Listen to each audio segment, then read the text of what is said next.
this paper. Everybody has a paper. You're going to bring it home. You're going to get your sample ballot. You're going to come in.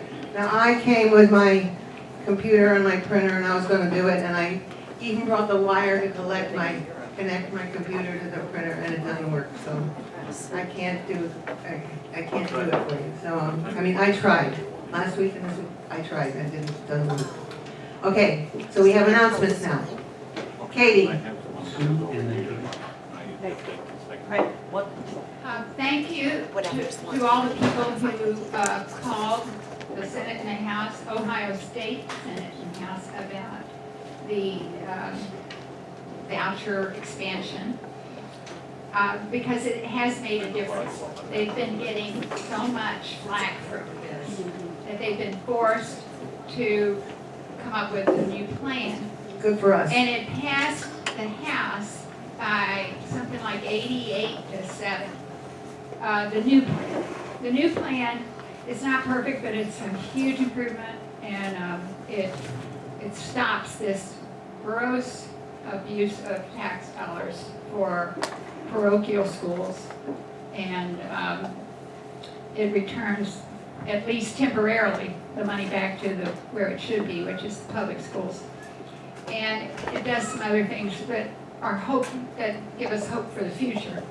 But now we have to get it through the Senate. No, they've already rejected it. And the Senate is, a different ball of wax. They rejected it yesterday, and the House went and unanimously rejected their rejection. So they're in a real fight there. But it's not too late. I mean, Not too late. but we need to get on it again right now and bombard the Senate with phone calls saying that this House Bill 88, is it 89? I forget. That anyway, if anybody wants to get their senator's phone number, I've got a lot of the phone numbers here. You can ask me before I leave. If you know your senator's name, if you don't know, just go online and find it. It's pretty easy. Your state, not federal, It's it's in the all state. newsletter. I'll write it in the newsletter. It's already in the newsletter. Oh, it's already in there, good. Oh yeah, just go to the newsletter. Since I don't get the newsletter, I never know what's in the newsletter. That's because they found out your spam. Okay, anyway, thanks for your support on this. It does make a difference. We need to continue though. On your tables, you have two flyers. Issue 7, the kickoff for Issue 7 is tonight in Northside on Knowlton Street at the place called Factory Events at 6 o'clock. There's been a kickoff for Issue 7, which is about the transportation tax levy.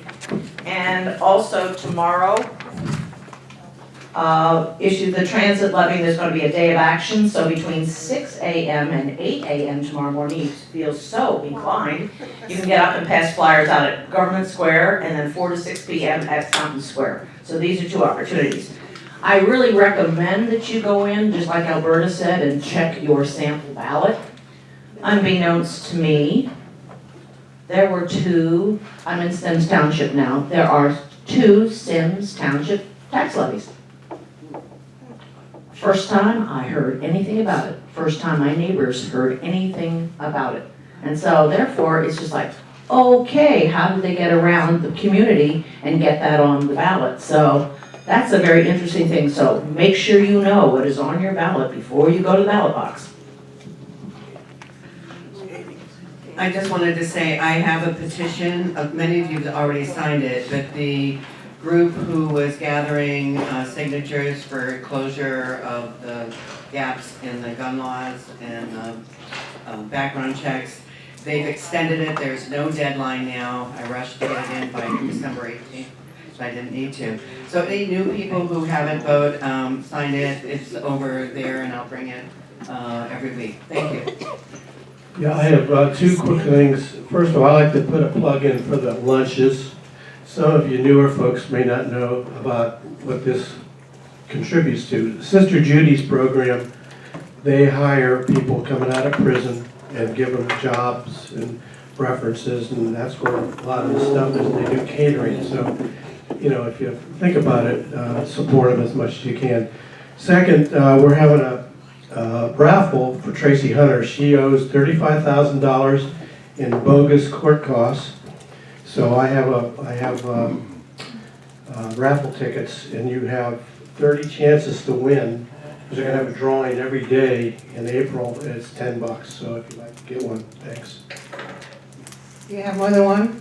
Yeah. Okay. Other announcements, other announcements.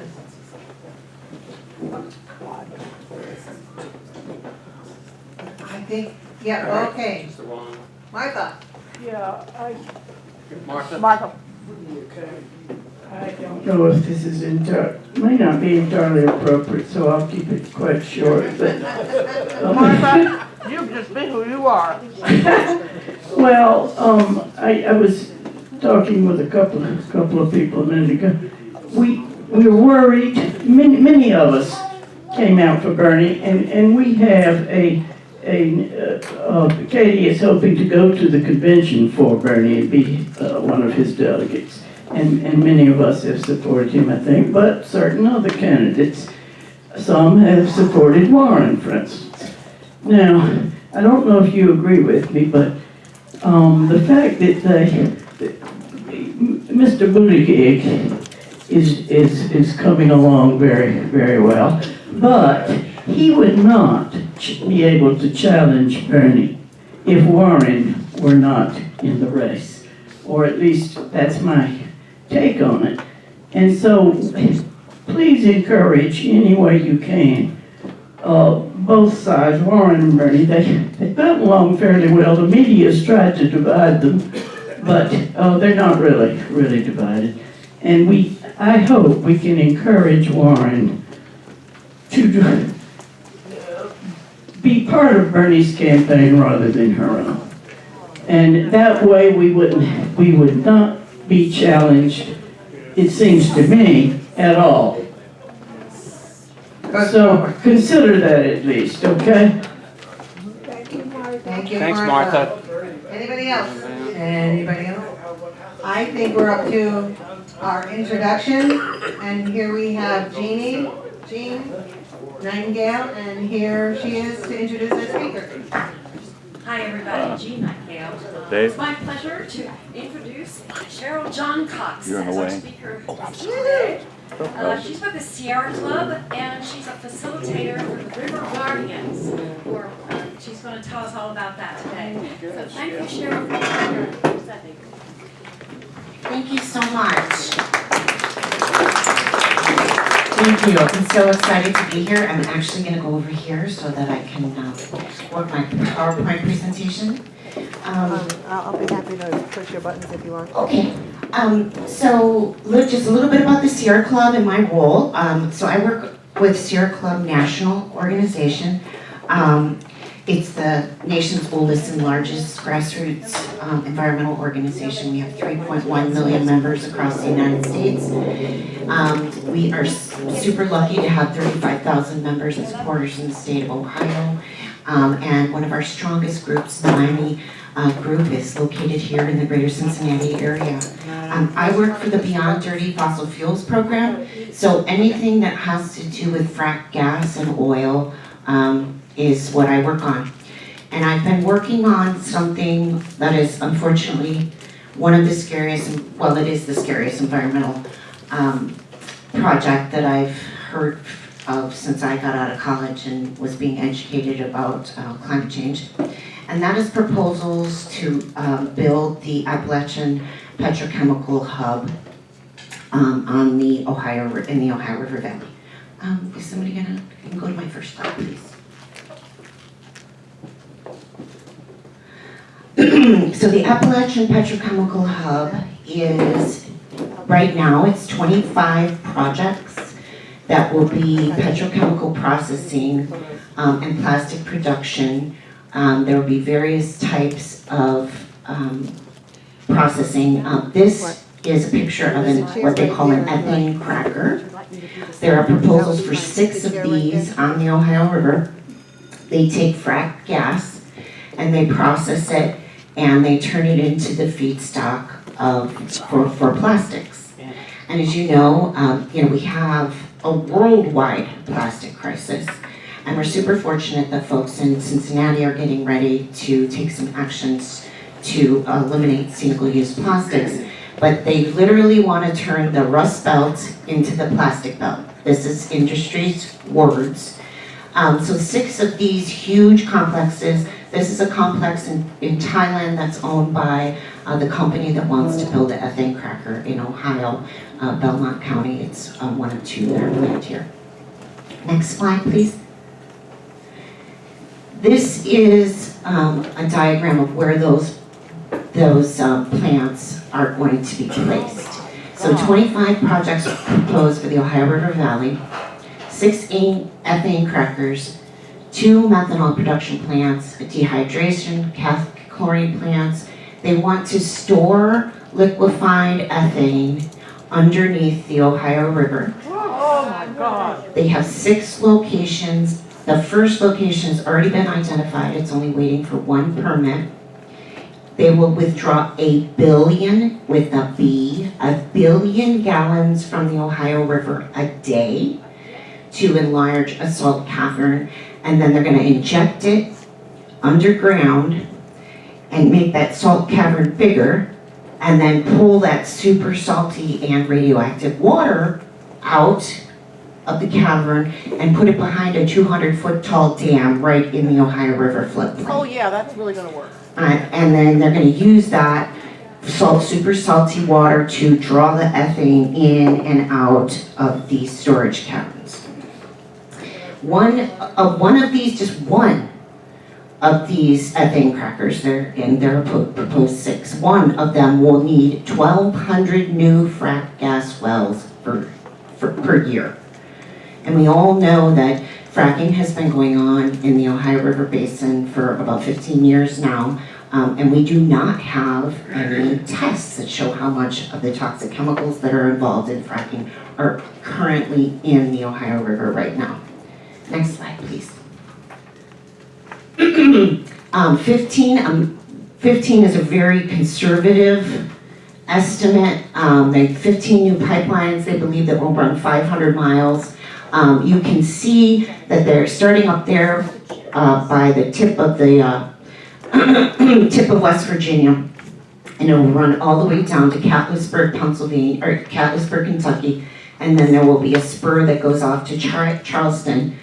They're calling, we've heard at first that these will be above ground pipelines, and they're calling it a 6-pack. So they will run 6 individual pipelines along the river to help with the processing and the storing and the manufacturing of this ethane. So if you look at this, picture, and you see, well, if they do it on the West Virginia side of the river, they're going to have to get permits from Pennsylvania, West Virginia, and Kentucky. If they do it on the Ohio side of the river, they get Ohio permits. So we really feel that it's very likely that Ohio will put these 6 pipelines along this 500-mile stretch of the Ohio River. Next slide, please. This is that underground storage facility that I was telling you about. This is a Frac Tracker, if you've never heard of them. Frac Tracker is a great nonprofit organization that crunches data. And it actually has all the fracking wells and the waste disposal injection wells almost in the entire country in their database. And they put together pipeline maps, that type of thing. So there's a roadway there. That's Route 7. Are y'all familiar with Route 7 that goes up along the Ohio River? It's a beautiful, beautiful drive. So it's Route 7, and then there's a rail car line, and then the injection wells. But if you look just on the opposite side of Route 7, you see that impoundment where they're going to put that 200-foot high dam and impound that super salinated and radioactive water right in the 100-year floodplain. They have 6 of those 6 storage sites planned. 4 of them are actually going to be going right underneath the Ohio River. The other 2, one is planned for Harrison County, Ohio, and the other one is going to be in West Virginia somewhere. Next slide, please. This is a map that shows where they are wanting to store this liquefied ethane underneath the Ohio River, and you can see this box there that highlights where the first permitted proposal and the first permitted underground injection site will be. And that's in, excuse me, that's in Monroe County, Ohio, where the permit happens. And then the salt cavern is actually underneath Tyler County, West Virginia. But so the folks in Tyler County, they have additional risks.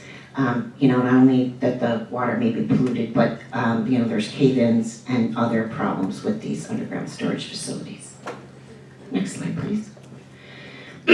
So 6 ethane crackers, right? What these ethane crackers would do is they would produce nearly 7 million metric tons of plastic resin per year. 60% of this plastic would go to create single-use plastics. Water bottles, grocery bags, that film, the film that they cover your food with. And it is not against the law. It's not against the Clean Water Act or the Safe Drinking Water Act. See all those little white spots you see on that picture? Those are all these plastic noodles. That's all plastic offal from Galveston Bay, where they just won a multi-million-dollar lawsuit against Formosa for discharging plastic particles and plastic pellets into the waterways because it's not covered under the Safe Drinking Water Act or the Clean Water Act. We specifically asked the ethane cracker in Ohio, we specifically asked the Ohio EPA to limit and make it unallowable for these to be discharged from the plant, and they told us no. So this is the kind of pollution that we could be looking at, in addition to toxic chemicals from this processing. In Galveston Bay, they literally had what they called nurdle patrol, and they had people out there scouring the banks and picking up all these little pellets of plastics, and took like 25 totes full of this plastic offal into evidence against this facility. Next slide, please. Okay, so the one that is proposed for Dillis Bottom, Ohio, again in Belmont County.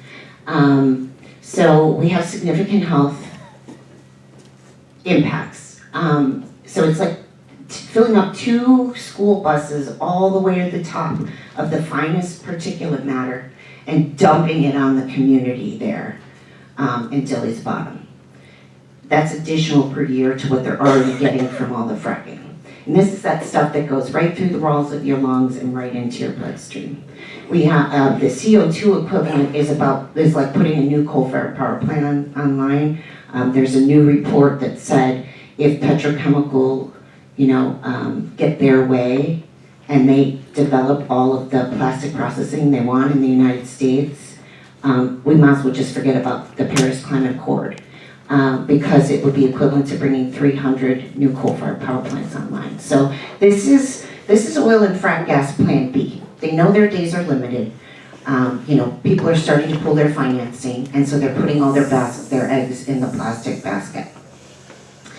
And then we have all these carcinogens: benzene, ethylene, toluene, formaldehyde, lots and lots of toxic stuff that's going to be going into the air and into our river. And the really interesting thing about this plan is that everyone on the Ohio River is going to be impacted because the air stream goes east up the river, right? So all of these processing facilities are going to carry all that air pollution to Pittsburgh at the head of the Ohio River. But all the water pollution from these 25 facilities is going to come down to y'all because it's your sole source for drinking water. Next slide, please. Yeah, toxics, again, more about toxics, cancer, neurological problems, negative impacts on immune systems, reproductive, and birth defects. We have a flyer that's just on the health impacts, it's in the back, and also a flyer on the hub and the local group here, the Ohio River Guardians, which I just want to take a minute to give a shout out to.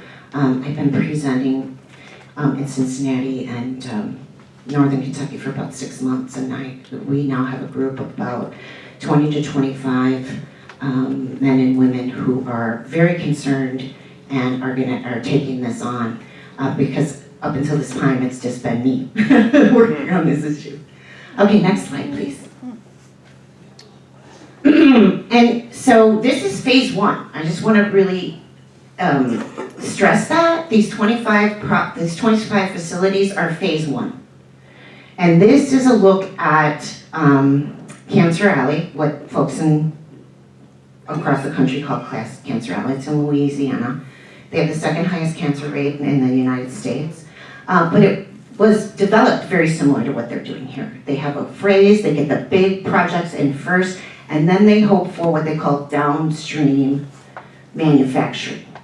And each of those downstream manufacturing facilities will process that ethane, that ethylene, a little bit more and release more toxins as the processing goes on. So this is our first rave. But in Louisiana right now, they have 150 refineries, cracker plants, and other facilities. That's what their plan is for the Ohio River Valley.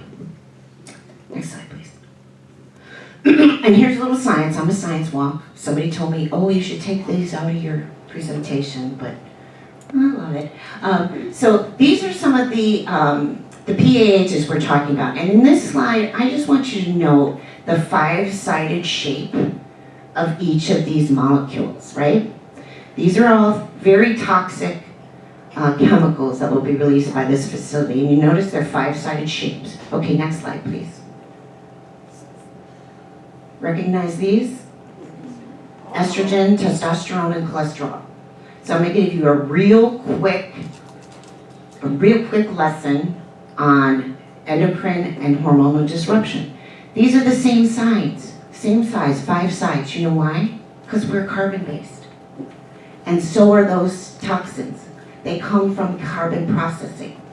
So what happens when we ingest those toxins? Next slide, please. It blocks our cells from uptaking estrogen, testosterone, and the endocrine processes that we need to happen. So it literally fits like a key right into our cells and prevents our cells from going through the metabolic processes that need to happen for development. So it's especially bad for children and for women of childbearing years because it can alter or inhibit development. So when you hear the phrase, oh, that's an endocrine disruptor, or it's a hormone disruptor, plastic, and the process of making plastics. Last year, the American Academy of Pediatrics came out and said, no child should be given food that has been contained in plastic. There was a really big campaign by the plastic industry to make sure that that was ignored. But it's not just bisphenol. Plastics come from oil and gas are toxic. So that's your quick primer on how endocrine disruption and how hormone disruption work. They actually fit into our cells and they prevent the hormones and the endocrines that we need to fit in there to help our metabolic processes. Next slide, please.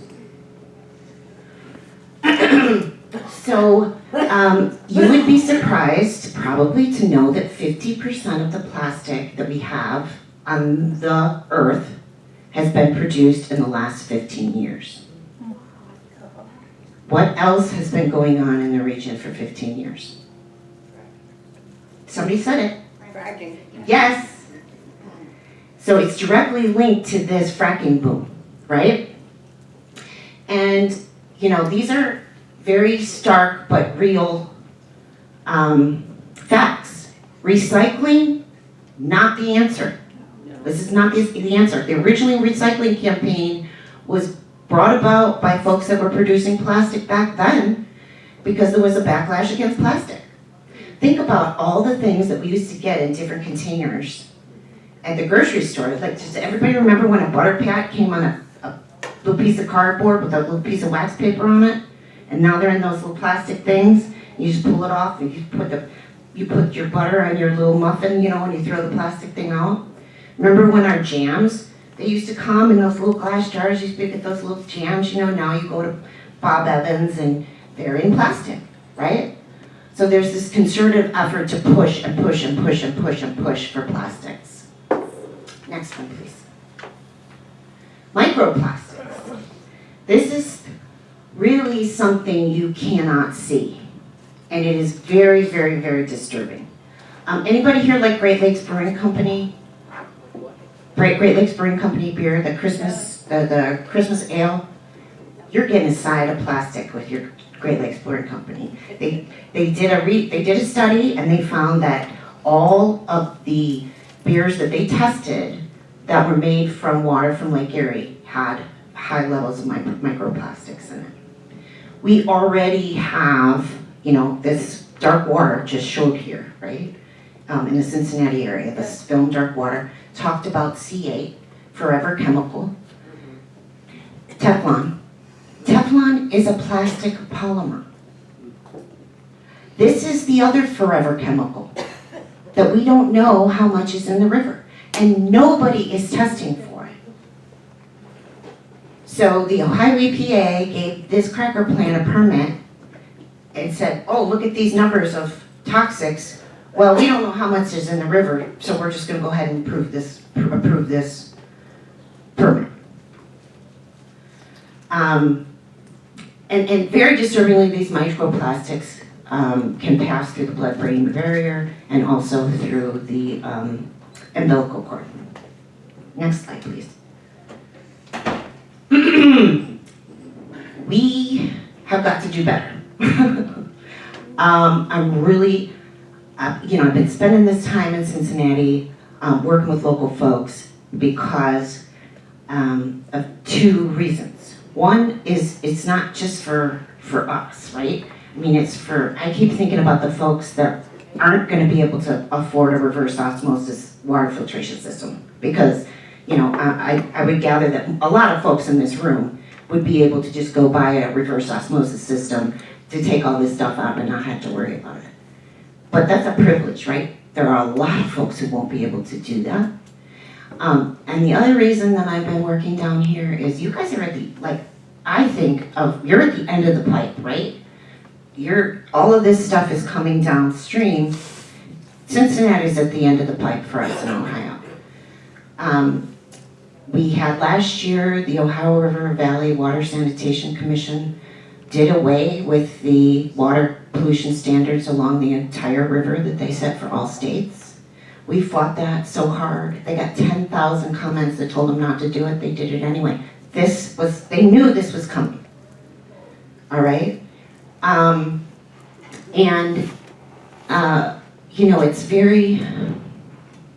It's been in the plans and there's, certain things that even your water district can't do to take this stuff out of the river. If they don't know what's in there, they can't test for it, right? To have it removed. I've been working in Cincinnati to try to raise awareness because you, unfortunately, will be downriver of all 25. Where folks in Belmont County, they'll only be downriver from 2 of these facilities. You'll be downriver from all 25 of them. So we have to do better. These are all things that we can do to do better. Move to plastic-based plastics, green technology. A lot of these things Cincinnati is doing an amazing job on, right? But we really have to get this plastic production, and we've got to stop it at its source, which are these facilities. So the company that wants to build the first cracker in Ohio is from Thailand. Is what? From Thailand. They have banned single-use plastics in Thailand. The other company that is investing is from South Korea. They have banned single-use plastics in South Korea. Now, there was just a gentleman who came in from this company and was like, well, we are really just, doubling down on a circular economy and upcycling of plastics. In Thailand, they have no plans to do that here in the United States. So profits are gonna go overseas, and y'all are gonna be left with all the junk. But there are things that we can do. We met with the governor's office. He's met with the Taiwanese delegation 3 times. It took us 6 months to get a meeting with the governor's office and the Ohio EPA. 6 months. We were lucky enough to have a young woman from Cincinnati who has a daughter come up and join us in that meeting. And they passed the buck. They told us to go to US EPA. Do y'all know what's going on in US EPA? Yeah. They're gutting everything. So they just passed the buck. They lied to us and said, oh yeah, they can't discharge plastic noodles or plastic particles into the river. It's in the permit. It's not. They told us no. Right? So we are escalating a campaign targeting the governor and targeting the corporation in Thailand who has made great pledges and is doing great things in their home country, but don't seem to care about Ohioans or folks that get their drinking water from the Ohio River. Next slide, please. How many jobs are being created with these? So does everybody remember like 12 years ago when fracking started and they said there were going to be 100,000 jobs in the state of Ohio? There were 30,000. That's currently. Most of the jobs came from out of state, and they still do come from out of state folks. So they're saying 600 jobs are going to come with this ethane cracker plant. I have looked at the largest flat cracker plants in the country. This is not going to be one of the largest, and the highest job number I've been able to find is 300. So again, they're not being honest with us. So 300 jobs. The state of Ohio has given over $70 million already for this project. And it's coming from Jobs Ohio. They say it's coming from the liquor tax, but we have no way to verify that. It could be your tax dollars are going, and this is just for the site. This is all that money is just going to the site because it was an old dirty coal-fired power plant. And they're going to clean it up on our dime and then put somebody else that's a polluter there. So these are things you can do. Refuse to buy single-use plastics. We need plastic for certain things. We need them for insulin, right? So many people depend on plastic for getting their insulin who are diabetic. We need them for, incubators for babies, right? But we don't need them for toss away disposable things, right? Single-use things. We are desperately trying to get the Cincinnati press to pick up this issue. Yeah. They have not been open to it. I tried to get a editorial board meeting today, nothing. I tried to get a reporter meeting today, nothing. They have turned down 5 letters to the editor in the last 2 months. But we are still trying. So you can write a letter to the editor, you can meet with your local elected officials. Super excited to be here with your friends today. We have an event coming up where we will invite all city council and county commissioners. It is on February 21st, and there's flyers right back here. So I'm going to read that from this flyer. It's February 21st. We have got pre-release screening, so this is not a public film yet. It's in the film festival circuit, and it's winning awards like crazy. And it's called The Story of Plastic. And it traces plastic all the way from the Ohio and Pennsylvania fracking fields to it landing on beaches in the Philippines. And then brings it back to Ohio and talks about the Appalachian Petrochemical Hub. So we're having a story of the plastic screening and a panel on the 21st at St. John's UU Church. And on the panel, we'll talk about how we can all work together to address single-use plastics in the community, work together on that, and then work together on stopping this horrendous petrochemical build-out in your drinking water source. What's the time? The time on that, the doors open at 6. The film will begin at 6:15. The panel will be immediately following film. And we have great partners, the Greater Cincinnati Homeless Coalition, the Greater Cincinnati Native American Coalition, the Miami group here. We have like 15 partners, I think. So really great partnerships, really trying to bring together a wide swath of the community. Kentuckians for the Commonwealth, we're very active in Kentucky with the Kentuckians for the Commonwealth. We are also partnering. And we are together on this. This is one community. Yep, so she was just saying that Kentuckians for the Commonwealth are working on this very hard. We're setting up Ohio River Guardians in northern Kentucky as well. And, you know, folks in Kentucky are really concerned about this as well. So we're all gonna be working on events and trying to bring this issue forward to folks. You can email on the fact sheet that was passed around. You can email Ohio River Guardians if you're from Kentucky, and they'll send you to the Kentucky leader. Her name is Maria Truitt. Is putting together that Kentucky group.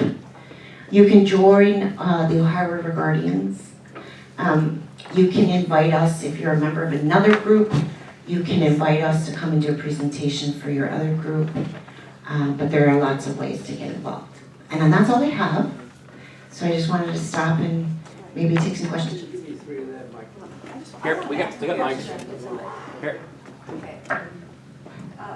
All these chemicals that are going into our water. Speak into All it. these chemicals that are There you going into our water is Orsenco willing or capable of testing for these chemicals? So I work with a group of folks called the WOAC Committee. It's an ad hoc committee, which is a watershed advisory committee for Orsenco. And we have brought this issue to them several times. They just had a public meeting, I believe it was 2 weeks ago. I've been traveling so much, I get days and time confused. But we brought this to their attention again. They just had their budget cut. No surprise, because they're not in the business of actually having standards on the river anymore. So, you know, they're gonna do a study on PFAS, those persistent, fluorinated chemicals, but they have no plans to do testing for levels of contaminants and toxics that are associated with oil and gas. There's another person.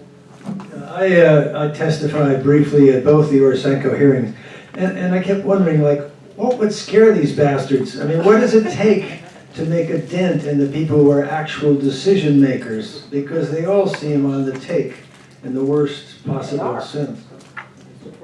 So, so in order to find out who you gotta go to, right, you gotta deconstruct that structure of Orsenco. So Orsenco is made up of 3 judges from each state. Those judges are appointed by the governor. So in order to get to the commissioners, you have to go to the governor and to persuade the governor, right? And we did that. I mean, we got 6,000 comments into Mike DeWine and told him that we wanted our votes to be keep the standards. And we met with Ohio EPA, and the Ohio EPA says, we don't have anything to worry about. We're adopting all of Orsenco standards. There's 131 criteria. Ohio is adopting them. Well, that doesn't mean a darn thing when you have a watershed that has all these other states in it. Right now, West Virginia is moving to allow more toxics from the oil and gas to enter their waterways. They have just rolled back their human health criteria for consumption of water, because this is crazy. They said this in the paper. Kentuckians are so fat and they don't drink much water, So we don't have to worry about the threshold. Oh my God. I believe every part of that. It was in the newspaper, right? So when you have states that act like this, it doesn't really matter for folks that get their drinking water from the Ohio River, whether Ohio adopts these standards or not. It's everybody upstream that you gotta worry about. Yes, sir, go ahead. Is this going on in Europe and Canada, all this stuff that we're talking about?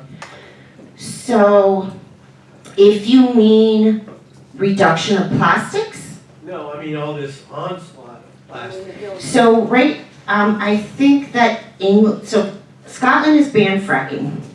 I think France has as well. England is deciding right now if they're going to do fracking. But interestingly enough, even though those countries have banned fracking, has anybody here heard of the Mariner East pipeline? The Mariner East pipeline has had more water violations than any pipeline in US history, since we've been counting them. And it's a pipeline that's taking this same stuff, ethane, to a port in Philadelphia to ship to Scotland, where a company is gonna make plastics with it. So it's what we all know is wrong with this country. Too much power in the corporations, not enough power in the people's hands. So just about every European country has banned single-use plastics.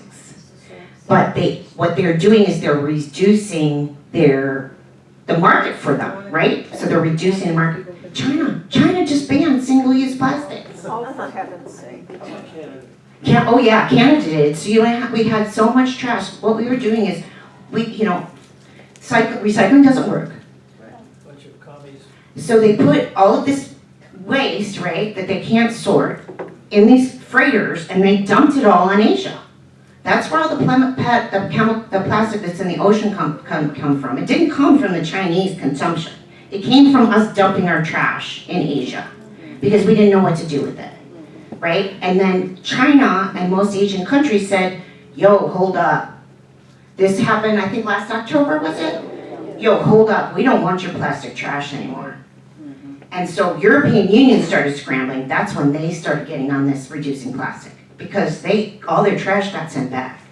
And then I think it was in December, Canada got freighter loads of their plastic back, and Canada has now banned single-use plastics. Cheryl? Oh, hold on, coming over here. Hi, I had a question about the permit. You said obviously it comes from the Ohio EPA, the permit for the Dilly's Bottom cracker plant. They only need one permit total, or they just need one more, and should we pursue that, or is it a done deal? No, so if you look at this fact sheet that was handed out, this tells you exactly what you can do when you call the governor. They have issued all the permits for the ethane cracker in Dilly's Bottom. They've issued them all. But what we're asking folks to do is call the governor and tell them that you want that permit pulled, for their water permit pulled. Because they never tested the river. They don't know if there's already toxic levels in the river. And they're just adding more. So that's what our action is. It's got the number on there for you. Call Governor Mike DeWine and tell him to pull the permit. Meet with your city councilman. Yeah, it's right at the top on the back where it says get involved, call Mike DeWine. So we're asking Director Stevenson to pull that permit. And they've been answering the phone going, we don't have authority. You know what? Mike DeWine doesn't have the authority, but guess who tells the EPA director what to do? Mike DeWine. So we have specific language on there.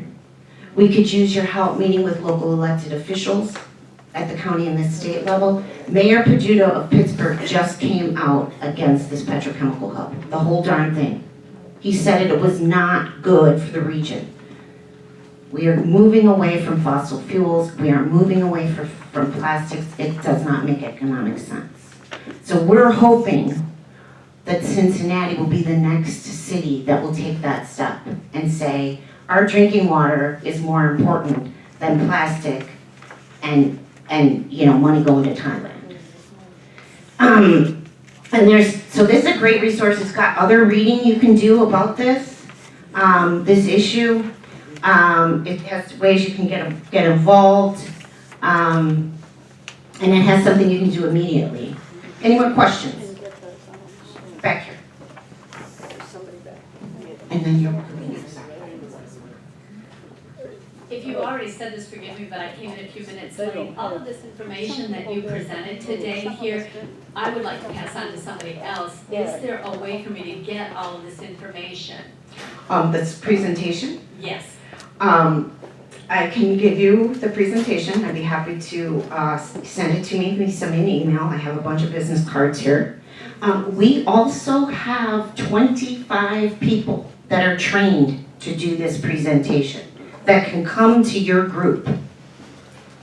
I was just thinking that if I could do just a quick print off Yes. of it, I would be able to then give it to certain people. Yes, and I actually have notes that go along with it. So hold on a second, I'm gonna grab my business cards and I'll give you one right now.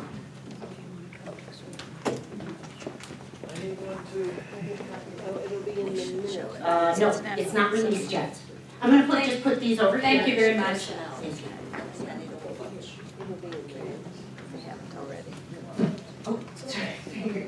Well, the biggest growth industry in Eastern Kentucky right now is at hospitals. They literally have a coal miner's wing. It's called the coal miner's wing, Pikeville University. Do we need this? I'm sorry. Coal miners, what? Wing. Oh. Coal mining is dead in Eastern Kentucky, and I think fracking is probably the reason. We have a question. Did you have a question or?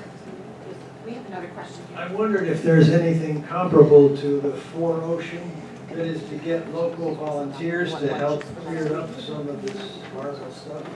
Well, the problem is where do we put it, where do we send it? There's no place to send it. The only thing we kind of have to, the only thing we can do is bury it in a landfill and the department. So the problem is we pick this stuff up, there's no place to put it.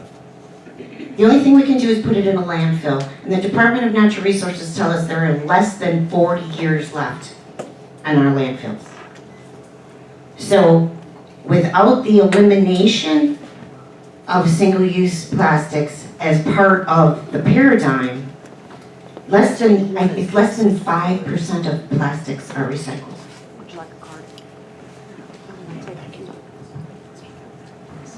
So I don't know whether this is a good idea or not, but it's something. I lived in West Virginia for a while, and there was coal mining under the surface, subsidence problem, water pollution, all this kind of stuff.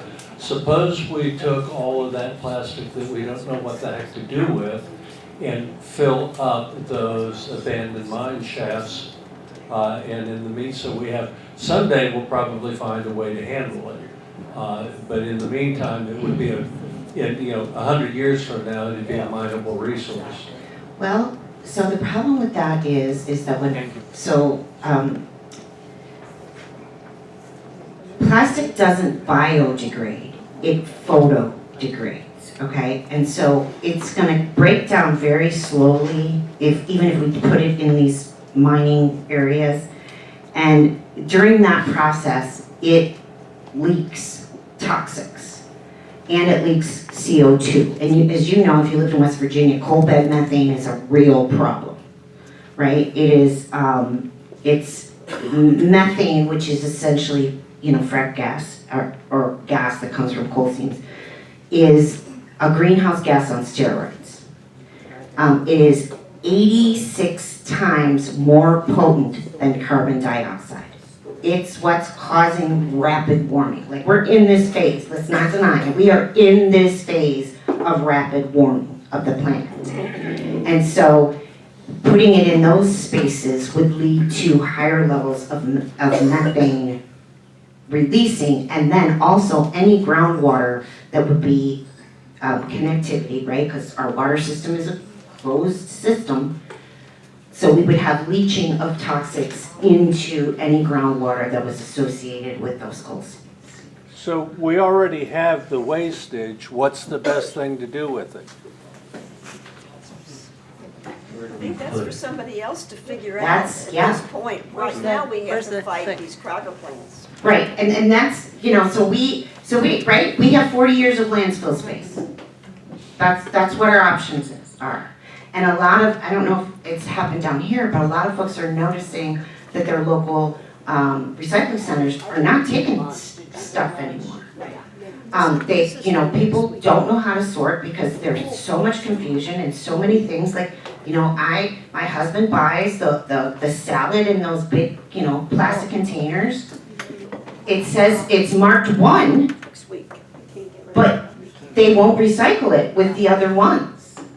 And so, it's a huge problem right now. So the best problem that we have, the best solution we have right now with the plastic we have right now is to landfill. Knowing that we are using, right, it's just like this climate, chaos that we're in. We are using right now our children's and our grandchildren's resources. And folks are like, folks tell me, don't blame us. This is the corporations. Well, we gotta start having some impulse control, folks. We really do. Go ahead. Recently, I read that there's a young chemist that has discovered a bacteria that eats plastic. What kind of funding do we have out there to basically expand on what she has found to do something? So until that's tried, so what we're finding right now is there are some bio-based plastics that are out there. Cities are coming to us and telling us they don't work. They don't degrade like they're supposed to. So they put, like, a lot of them are these corn-based plastics.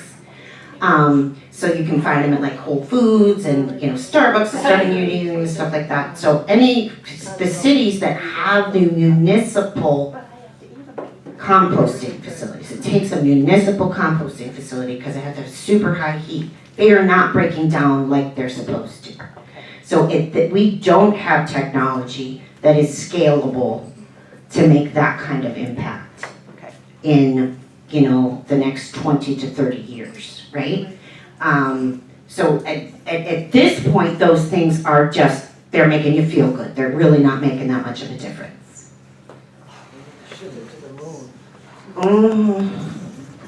Yes, the New York Times carried a big article on plastics a month or two ago. And they had, accepted comments about the article. So I wrote in a comment about the Norwood Kroger. Yes. I said, well, I have tried to protest the fact they don't even have paper bags. You've got, unless you bring your own bag, which I always do, very few people do in that store that I ever see bringing their own bags. You have to take plastic. You might take 16 bags of plastic. Oh, I'm sorry. No, you're fine. Go ahead. Oh. I just want to get somebody else that can talk to you a little bit more about this.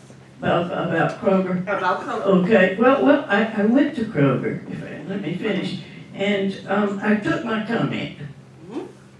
I said, I figured, why be embarrassed by something written to the New York Times? Don't you think we could at least have paper bags? Or bags you can buy, reusable bags that you can buy. Well, so I went to the counter, I had protested before. So I thought, well, now I'm determined to see the manager this time, and I want to give him my comment to the New York Times. Maybe that would kind of impress him. Well, we don't want our store to be picked on, so I couldn't, nobody would find the manager. So I said, well, I'm standing right here at the counter with what I want to give him until he comes, and I said that real loud. Well, finally, this manager came through the aisles. He didn't like my being there at all to begin with, and he certainly didn't like the message that I had.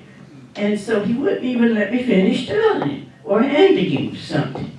And so the people around, the Kroger people said, you need to leave the store.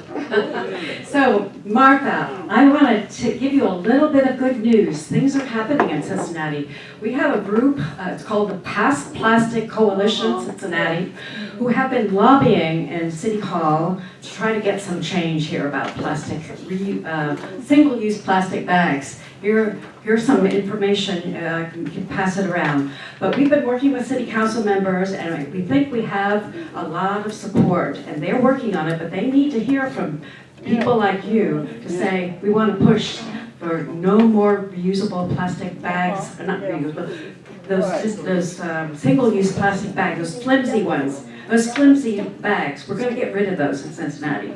But again, they need to hear from you.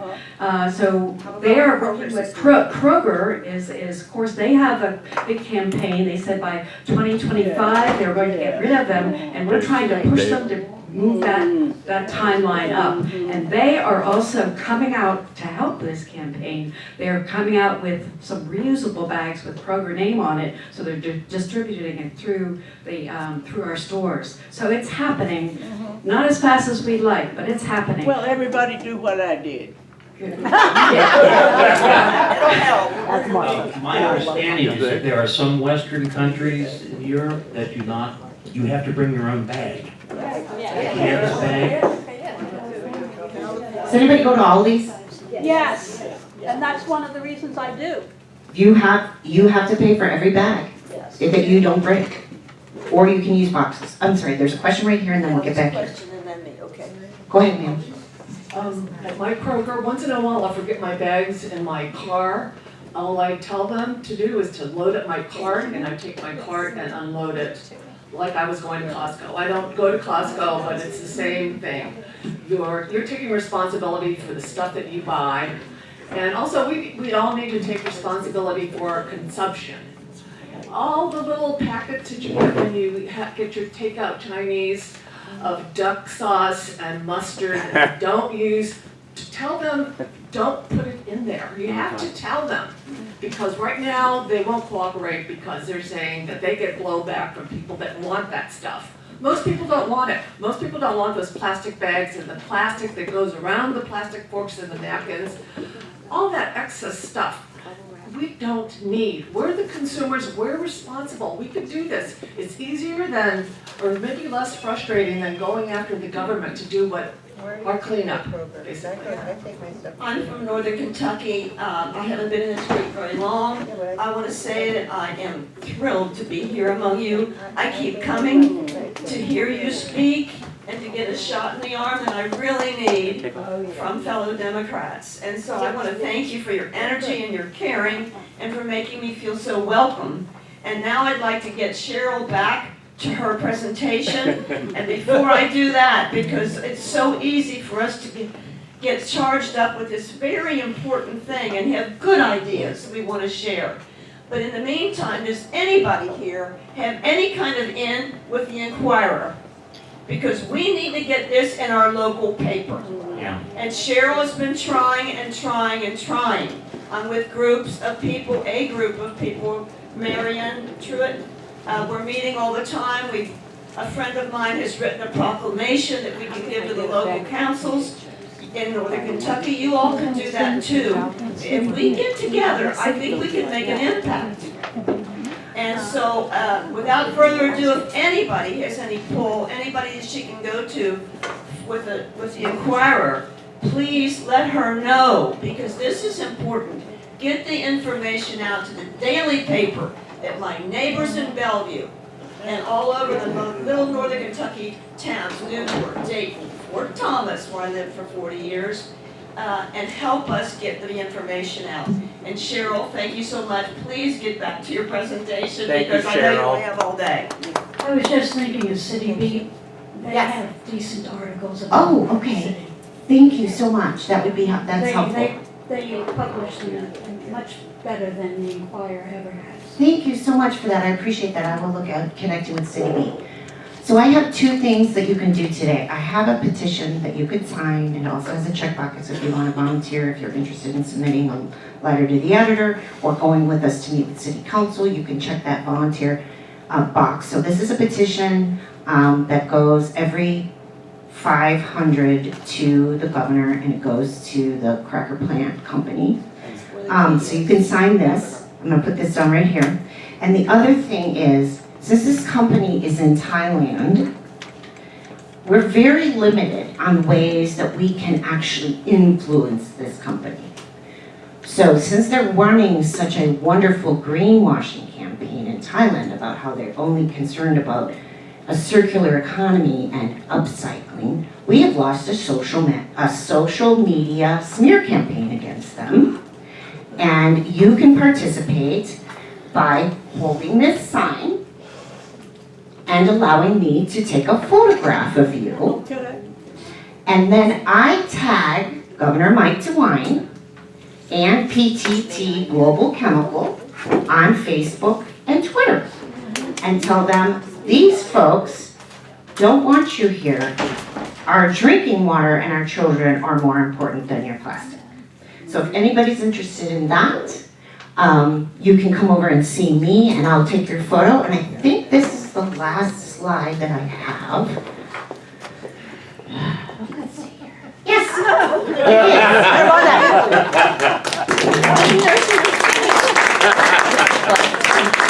If you would like to come and join us at the Plastic Coalition, we meet 4 Tuesdays of every month over in the Mount Auburn Street Presbyterian Church in the Sierra Club on the 3rd floor.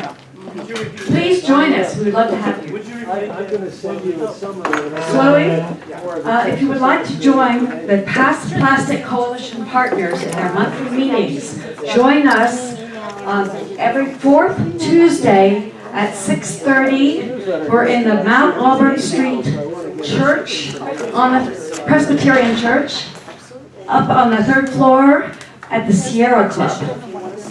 Any other questions about that? Please join us. We'd love to have you. We need your help. Okay, we have. Going to that meeting, but I just wanted to say to our speaker, she is a brilliant scientist. Yes, she is. It's brilliant.